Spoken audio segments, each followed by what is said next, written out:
Oh, hello. In today's video, we're going to talk about the new Brood Brothers kill team going on pre-order on Saturday. How's it going to work, exactly? So this has been prompted by a new article on Warcom. You can go and check out the entire article for yourself, but I'm going to read to you from the relevant text. It will be easy to draw comparisons with the Veteran Guardsman kill team, as both carry similar war gear and weaponry. But Brood Brothers fight in sneakier and less doctrinally constrained manner that can even see their sapper detonate explosives beneath his feet should an enemy operative take them down. These aren't the only operatives joining the cult's missions, however, as such important objectives often require a personal touch from the top brass.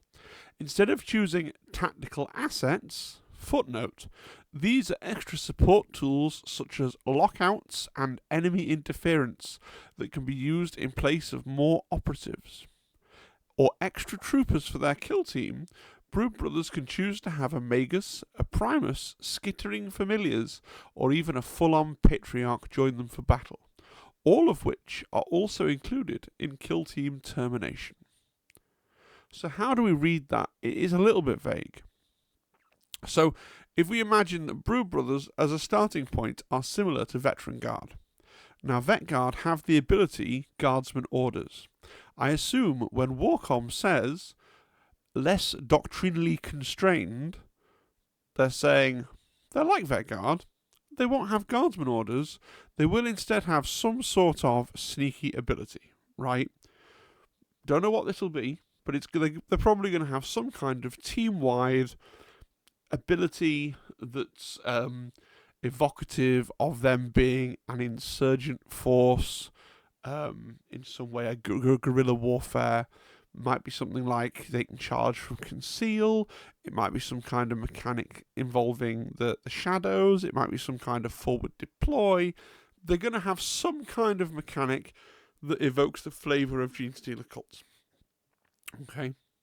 Now, I think that like Imperial Guard, I'll get on to why I think this in a minute. I think that like Imperial Guard, you'll have a 10-man base team. Now everyone's going, oh, the Imperial Guard are a 14-man team, Phil. Technically, with Imperial Guard, you have a 10-man base team, and then you can either take the off-board artillery that nobody takes, or you can take 4 extra troopers with lasguns. And it sounds like here that on some level, the Genestealer cult work exactly like that. So it says you can have tactical assets, which will be these extra support tools such as lookouts and enemy interference, right? Or extra troopers. So I think on one level, you'll be able to have, if you want to, 14, I reckon, 4 extra troopers, just like the Vet Guard. Maybe you're going to be able to have 14, Brood Brother Guardsmen, right? Or 10 with some tactical assets. Now, you also, instead of those things, I think you also have other options. But why would they, given that they've included these awesome character models that I presume people are going to want to use, why would they bother with the tactical assets as an idea? Well, I think that the tactical assets are likely to be a bit rubbish, okay? I think similar to Imperial Guard, Veteran Guard, the Krieg from Arctarius, right? Where the off-board artillery is commonly thought to be that's there so you can play with the 10 models in the box, but when you want to play the team properly, you'll buy a second box and have 14 guys. I think that ultimately they're going to sell this team as 10 Brood Brothers in a box. I think in this set, Termination, as a special thing, we're getting the Primus, the Magos, the 2 little familiars, and the Patriarch. That is a kit that you can buy already for 40k, right? Like a long time ago, that sprue was sprued up for a game called Deathwatch Assault or something, which was like Deathwatch versus Genestealer Cult when Genestealer Cult were quite new. I think that will remain a separate product, and I think that the Brood Brothers kill team, when it gets its individual release, it's quite possibly only going to get those 10 models in a box. Now, I think that's likely because if you remember the previews for the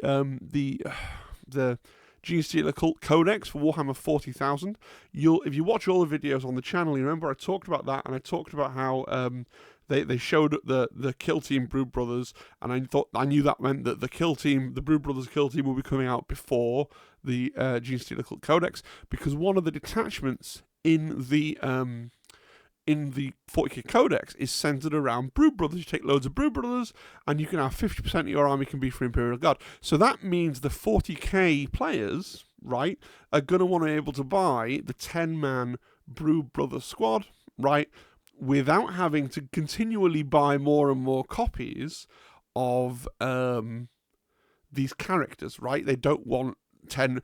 Bear in mind that the female Magos, that's the nicest sculpt, is already in the start collecting. Like, they're not going to want to buy loads and loads of copies of these characters. So I think that's what the tactical assets are for.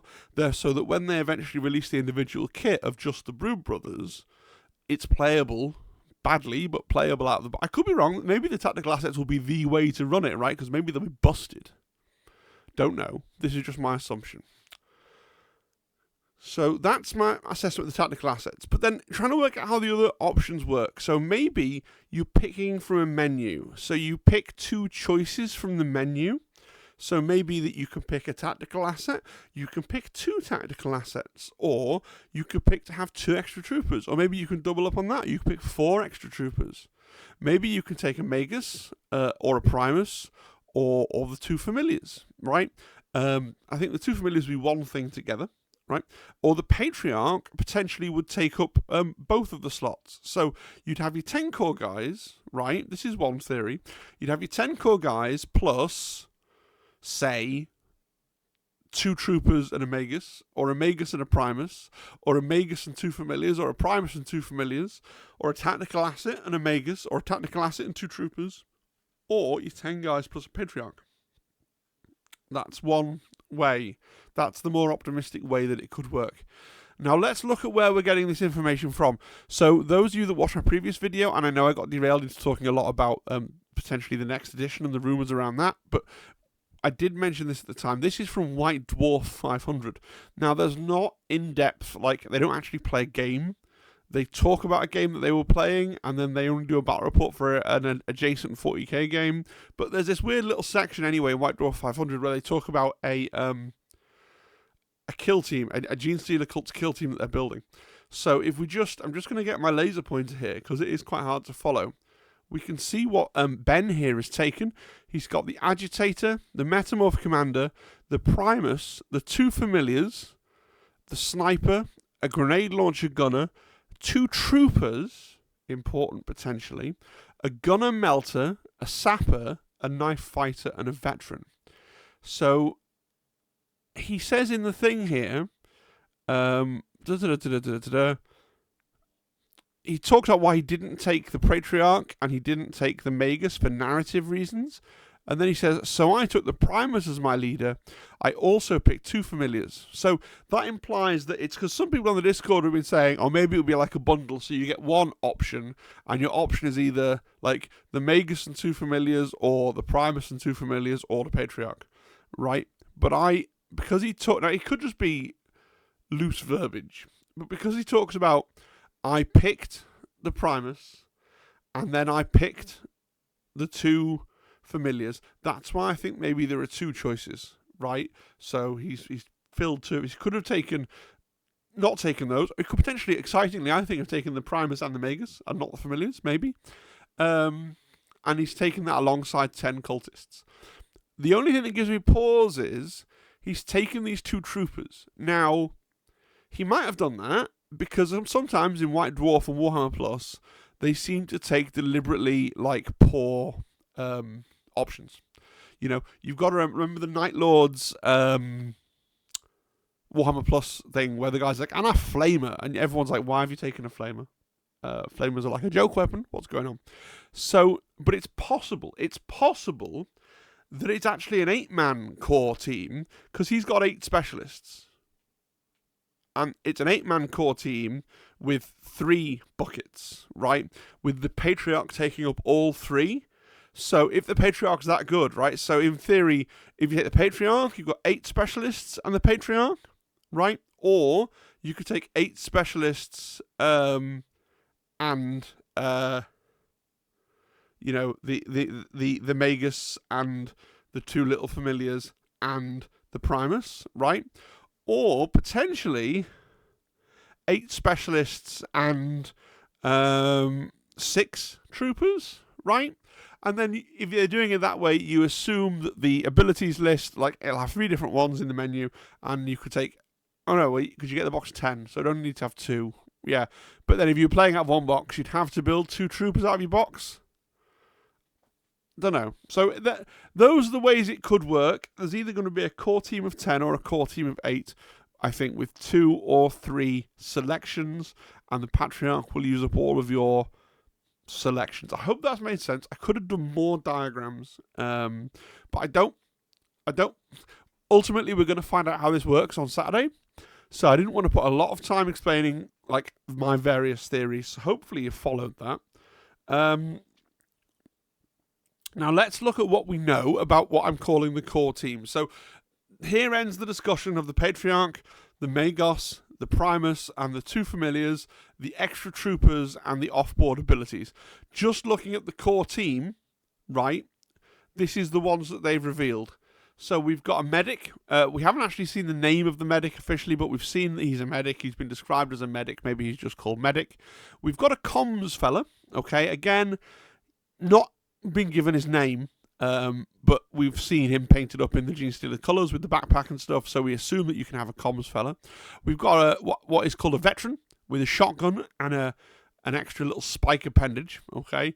We've got an agitator with his power maul and his talisman of the Genestealer cult there, so presumably some kind of buffing character that makes the guys around him fight harder, right? We've got a sapper, which we know is a demo guy. Our commander, who seems to have a power sword, a pistol of some kind in a holster, and also this Tyrannid claw. So dual melee weapon is interesting, right? I think so, right? And over here we got the sniper. Icon ward, probably just going to be a standard, fella.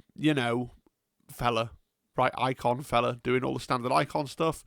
We've got a knife fighter, who's our melee specialist, and then we've got a gunner. Now, the only one we've seen in high definition is a melter gun, but we have also seen a grenade launcher from White Dwarf. Okay, and then we haven't seen examples of these in Genestealer Cult color scheme, but we know they exist on the Cadian Shock Troop sprue that was coming with our Genestealer Cult. We got the flamer and the plasma gun.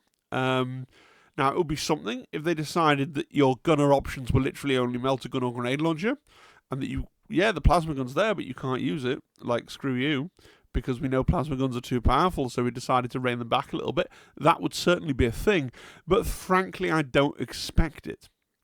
Now, the interesting thing here is, if I'm right, and it's you've got a core team of 10, right? You're going to have to choose something to not build, because you've got 1, 2, 3, 4, 5, 6, 7, 8, 9, 10 specialists, but of course you can take 2 gunners, right? We've seen that in White Dwarf, okay? So we just to confirm here, we go back. So in his army is the melter gun and the grenade launcher.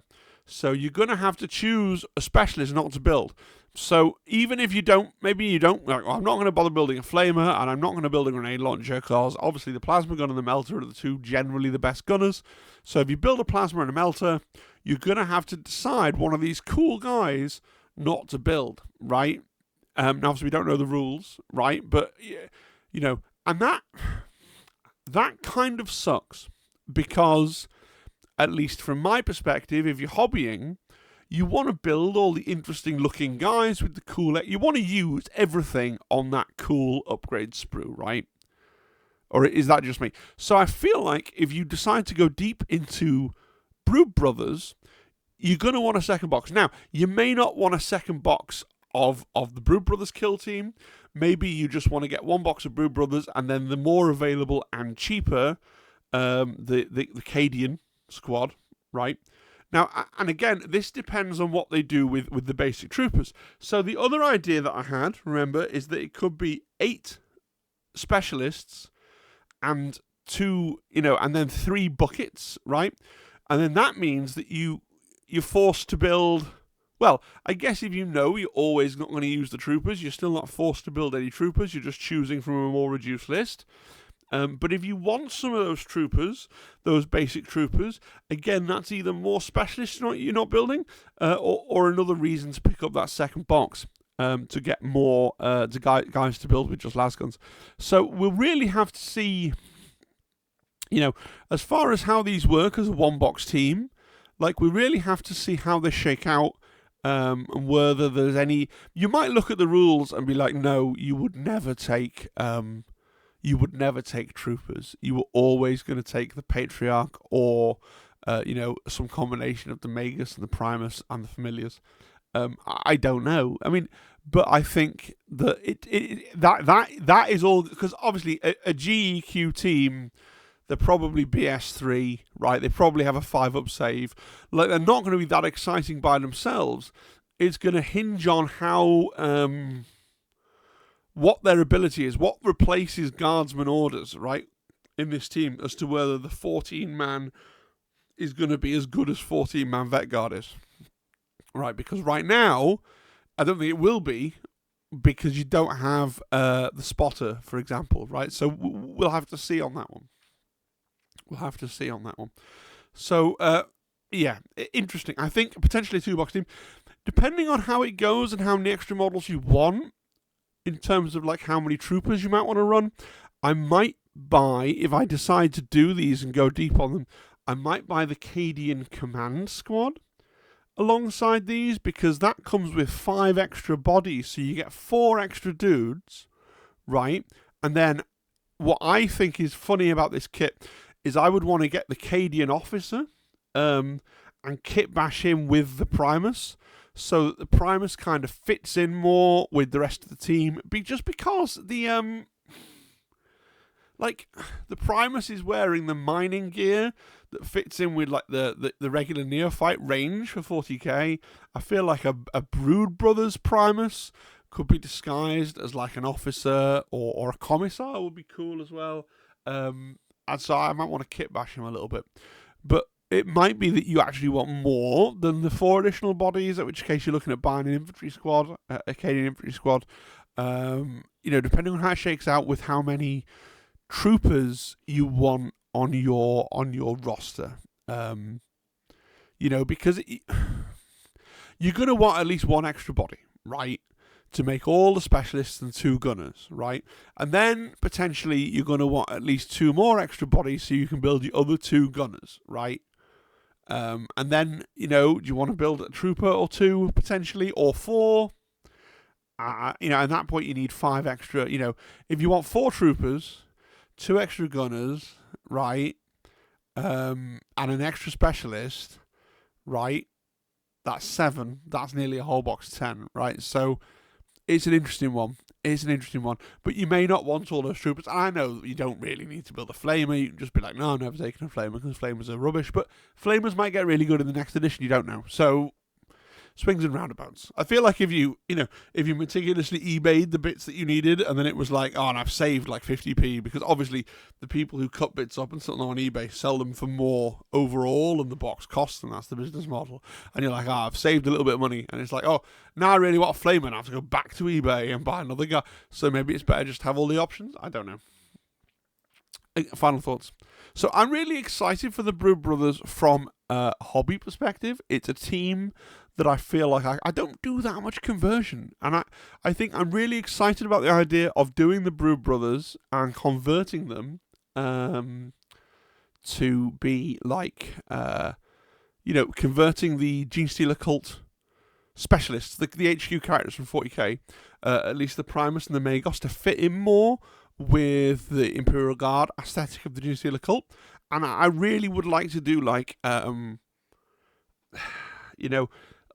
if you've seen my Kazakin, the desert Kazakin, I'd like to do these as being from the same Cadian regiment, right? So the same kind of desert camo colours, and then just pick a spot colour for the cult. So obviously for the models that the Heavy Metal team have done, they've picked red as the spot colour. Obviously I think the spot colour for me would be now the bit that I wouldn't want, I don't like Tyranids. I think Genestealer Cult are awesome, I don't really like Tyranids. So I'd need to think very carefully about picking a hive fleet just for the Broodlord and like for the little bits that are Tyranids. So the arm and the two little goblin things, like the two little bits. Now, you could do them any colour. You could do them like the standard Genestealer purple. You could do them the kind of the pink and cream one that was popular for a while. Yeah, all sorts of different things. What colour should I paint a Patriarch and all the Genestealery bits to go with a desert camo? If you've got an idea, preferably if you can think of a cannon, because I like the cannon, like a cannon hive fleet that goes with the desert camo, or if you think I should just do them as a certain homage to a certain Mr. Nightfall, who may as well get his shout out now. He's done a brilliant army of Synthwave Tyranids. Maybe I could just do like steal his recipe and just do one like Synthwave Patriarch. Is that stealing? Is that would that be okay? Nightfall, is that stealing like one Synthwave Patriarch and then like have these kind of really dusty and realistic looking like army dudes, and then just like some kind of, I don't know how you do it without it looking awful, but like some kind of like bright synthwave paint thing over their like formal looking uniform. I don't know. I that would be really hard to make look good though. So, you know, who can say? How do you think it's going to work? The rules, the crunch, the stuff that we've tried to, unpick here. I should say, by the way, as excited as I am to hobby on these, my hobby for this year is kind of real planned out. I'm stuck doing a lot of different things for a lot of different deadlines, and so I don't know if it's actually something I'll get to anytime soon. So if you're holding your breath like, oh, I can't wait to sit down on the channel, I am currently in Chaos Trim hell with my Night Lords, so I don't know if this is something I'll get to soon, but it is something that I think will be really cool to do. We're going to get the Men Who Read Books, right? So both Mr. Glass Half Dead and Mr. Can You Roll a Crit have on their YouTube channels, on their community tabs, in various ways, kind of said, pretty well, just said, like, yep, we've got our copies, right? And we know. So if either of them are watching this, they're probably going, no, it doesn't work like that, Phil. It works in a totally different way. You're a moron. But, you know, they can't say anything, so it's all good. So those videos will be available from them, and I'm sure from all the other people who usually put those things up, GMG and other people like that, right? Command Point, right? So we'll know on Saturday at 10 a.m. And I'll do the usual thing at the weekend. I will wait 24 hours. I'll put video up, you know, either Saturday evening or Sunday afternoon with my take on probably on the Genestealer cults, because that's what I'm quite excited about, and then on the Tuesday or something, I'll do Hearthkin, you know, based on the content that's then out there in the public domain. Yeah, that's that.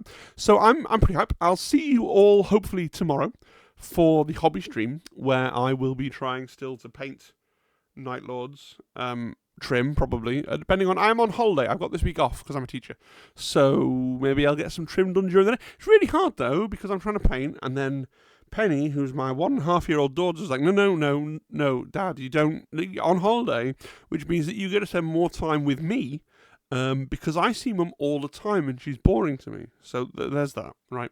Which is lovely, and I wouldn't trade it for the world, but it does mean that, like, in my mind, I thought I'd get my hobby done, and then I'm like, oh, hello, you know. Yes. Anyway, been rambling on this slide for about 1 million years. You've probably all closed the video. So I'll just remains for me to say a big thank you to all of my members, all the people who support me monetarily as well, all the people who watch to the end of it. If you're watching this, you know, and you're not subscribed, that's weird. But if you can sit through me rambling about my family life, you can subscribe to the channel. It's free. It doesn't cost you anything. It really helps me out. And a big thank you to all the people who actually pay for some reason a membership to YouTube, and I get my slice of that. And especially to Nightfall and to Massive Crit, who are subscribed at the highest tier and therefore get a shout out every single video until they let their subscriptions drop, right? But every single video, so thanks lads, it means a lot to me. Like, subscribe, join the Discord, do all the things. Oh, and if you are going to pre-order the Broody Brothers and the things, please remember the Element Games link in the description. That really helps me out as well. All right, thanks guys, thanks for listening, thanks for staying for all that cruft at the end, and I'll see you again, like I said, at the live stream tomorrow. Bye bye, goodbye.